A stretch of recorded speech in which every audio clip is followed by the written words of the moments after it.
Tonight we're starting off with dry month, January dry month, and I thought it's a good idea with a good Octomore 16.3 looking at 189.5 of parts per million on the phenols, so it is a big, strong peated whiskey bottled at 61.6% ABV, so we're going to definitely have to take some very small sips and maybe add a little bit of water. So this is a single malt whiskey. It is from the Bruichladdich distillery. It is from the Impossible Equation.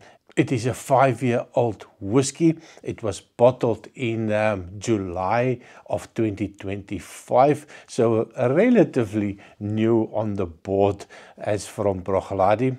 17 series will probably come out soon next year, so quite looking forward to that as well. And of course, ex-bourbon cask, ex-Sauternes cask, and ex-Pedro Ximénez cask. Now, if you look at the whiskey, I did pour it sometime. I've got short sleeve shirt on, but yeah, it's bloody cold outside. The heating is on full blast just to keep you a little bit warm. Very cold. So peated whiskey, cold weather is, well, it goes hand in hand for me. So color wise, it is natural color, non-chill filtered, but 5 years old, so not a lot came from that Pedro Ximénez cask. If you look at the color, it's quite a light golden color, so it doesn't really suggest a lot of that Pedro Ximénez cask. Barley variety, they talk about the Concerto, so for the geek among us, I'm not even sure what it means, but I know the barley is called the variety is the Concerto. In my previous video, I was looking at the 16.2, and I also pour myself a wee dram of that. If you look at the color, of course, it's quite darker than the 16.3. Not going to do a side by side, but I'm going to tell you at the end which one I really enjoy the most. So let's just dive into it and give my humble opinion on this 16.3. Now, I must admit, I love all the 16s, the 15s, the 13s. I've tried quite a number of them.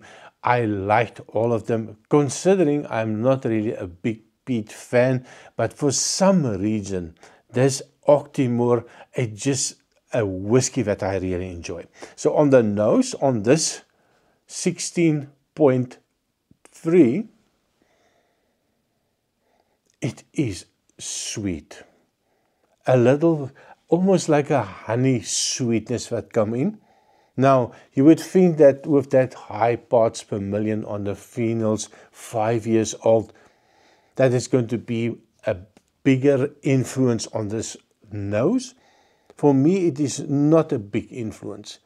Maybe a little bit of a bonfire note. There's a little bit of a sugary note. A little bit of almost like a citrus note that comes in. A little zesty, a lime, a zestiness that comes out. There's a little bit of a bready note. A freshly baked, your own fresh baked bread that you make and you put it in the oven. Maybe a little bit of a beer bread yeasty note that I get. There's a little bit of an appley note, a fruity note, maybe a hint of a pear note, green apples. Wow. Oh, wow, that is nice. There's a little bit of a cinnamon note, and I get a little bit of that vanilla notes coming out. That ex-bourbonly vanilla definitely shining through. My word, I do like it. Now, that phenols, that peatiness, I'm getting, and every time that I go back, it feels like it's going down. In the beginning, when you open this up, it's a little bit stronger on your nose. But it seems like it gets toned down every time that you go back. Your nose gets used to that little smokiness.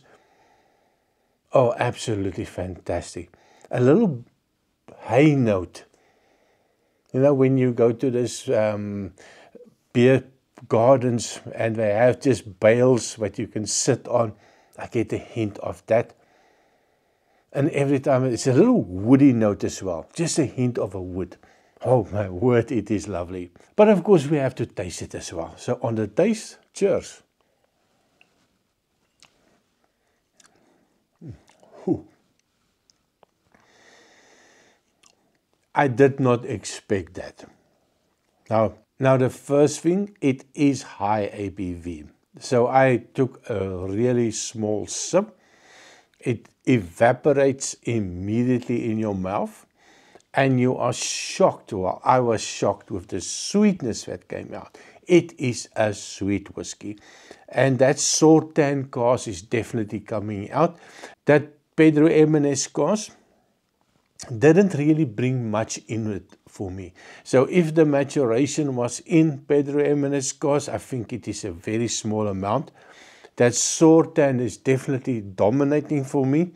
That has got that little sweet, winey note coming out. It is absolutely fantastic. It's sweet. And then afterwards, you get that little smokiness that can come in, almost like when you had a piece of bacon, a really dark bacon note, maybe with some of that sweetness on it, a little barbecue note on it. It brings out that extra sweetness. Oh, my word, I'm losing my words. I'm losing my vocabulary here. It is a lovely whiskey. One more try.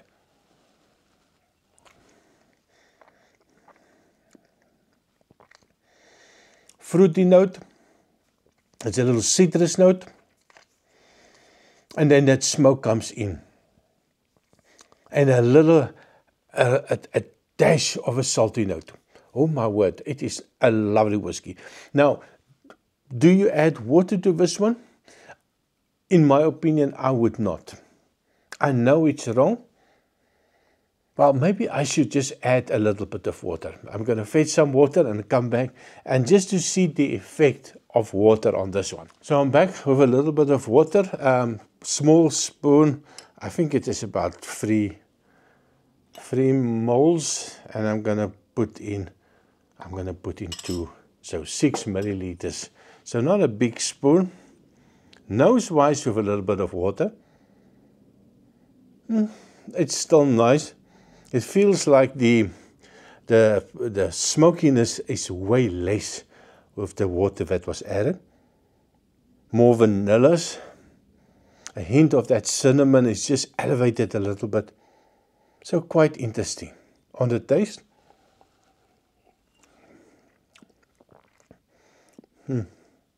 It does allow you to take bigger sips.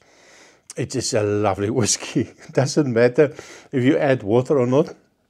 I think I can probably add another 2 spoons of water. I don't think it's going to make a big difference. It's just the fact that you're going to drink a little bit faster because of that, less alcohol that you have in it. One more sip.